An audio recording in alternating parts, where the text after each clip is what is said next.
Chapter 6, Evil Afoot on the Sacred Volcano.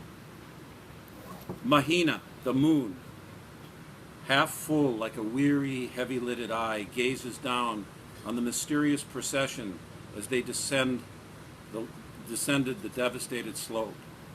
The glowing skylight that had almost revealed Mile and Gavin glittered far above them. The chain of 7 men passed a tiny island of trees and shrubs, protected from lava flows by a crumbling stone ruin left from an ancient time few remembered.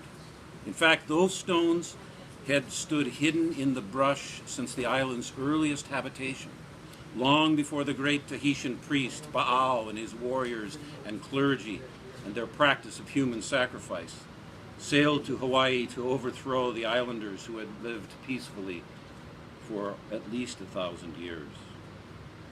Towering above the ferns and ohias stood a single giant koa, so straight and tall that Hawaiians of another time might have asked the gods for permission to haul it to the sea and chisel it into one of their mighty voyaging canoes. The procession stopped right below that island of vegetation, where a stream of red lava oozed from the rock. The molten flow crept steadily toward a deep pocket in the slope left vacant by the swirls and mounds of previous flows. The Hawaiian leading the procession was 6'6", with enormous limbs and an oversized head. His was old Ali'i blood, passed down through royal generations that had once selected mates for size and intelligence. He lumbered so heavily that his boots crushed the glassy crust of the still cooling lava beneath his feet. His floral aloha shirt shone in the darkness as he moved, and a .45 automatic tucked into his khakis bobbed with each step. At his signal, the assembly formed a half circle in front of the hole, their faces marooned in fumy light. The men watched the lava approach the hole, then ooze over the edge, a thick scarlet tongue reaching its rocky floor. The giant moved close to the rim and turned to his crescent of men. Volcanic light throbbed a harsh radiance, illuminating his beamy eyes, colossal nose, and thick black mustache. Behind him, the red lava bubbling at the bottom of the hole crackled and hissed, and the hot wind moaned. The giant spoke in a booming voice that left no quarter for the meek or ambivalent. The other 6 listened with strict attention until a distinct rustle in the island of rainforest drew their eyes to the leafy gloom beneath that towering koa. Nervous glances flashed among the men, and the giant felt goosebumps erupt under his shirt. He searched the bearded face of the eldest man there, a Hawaiian kahuna, known to recognize and understand things beyond the physical realm. But the kahuna's wooden expression revealed nothing. The giant hesitated another moment, then barked an order. A young Hawaiian, slumped between 2 other men, was dragged to the front. His arms drooped over their shoulders. His rubber slippers fell off as the bare tops of his feet scraped across the coarse lava. He seemed only half conscious, and his head, soaked with sweat, hung limp on his chest. With a huge hand, the giant cradled the captive's jaw and peered into his face. Purple hands of bruised flesh circled the young man's swollen eyes. And his broken nose sagged crooked, the nostrils lined with blood. One cheek was lacerated. He opened a puffy lid, revealing an eye that shimmered in the palpitating light from below. He blinked, and a tear, blood red in the glow, dribbled into the wound. "You broke the rules, Kalama," the giant accused. "You violated the protocol."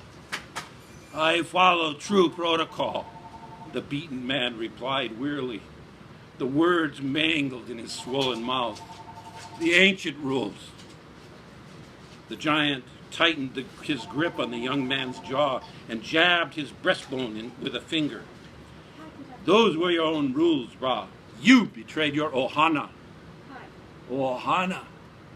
The young Hawaiian's eyes flashed. "Family, heart of all things in Hawaii, now twisted by false loyalties. desperate schemes.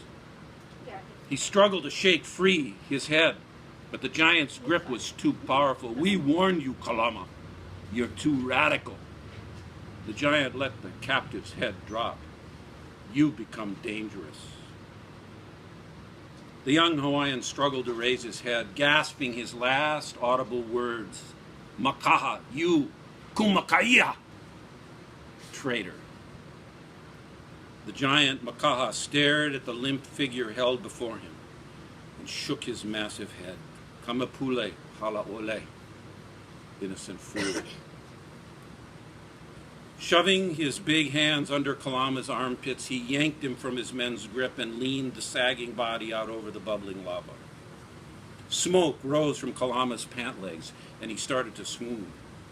The wind carried the sweet voice of his grandmother singing, and the crackling lava the soft pluck of a ukulele. Facing death, regret had no hold on him, for never had Kalama felt so Hawaiian. He muttered an old native prayer and gazed at the last thing he would ever see, a column of flame leaping up from the edge of the flow, twisting and spinning, agitated in the wind. Then the giant let go. Kalama's screams overwhelmed the other sounds of the night. The raspy breathing of the men, the moan of the hot wind, the hiss, and the hiss of the oozing molten lava.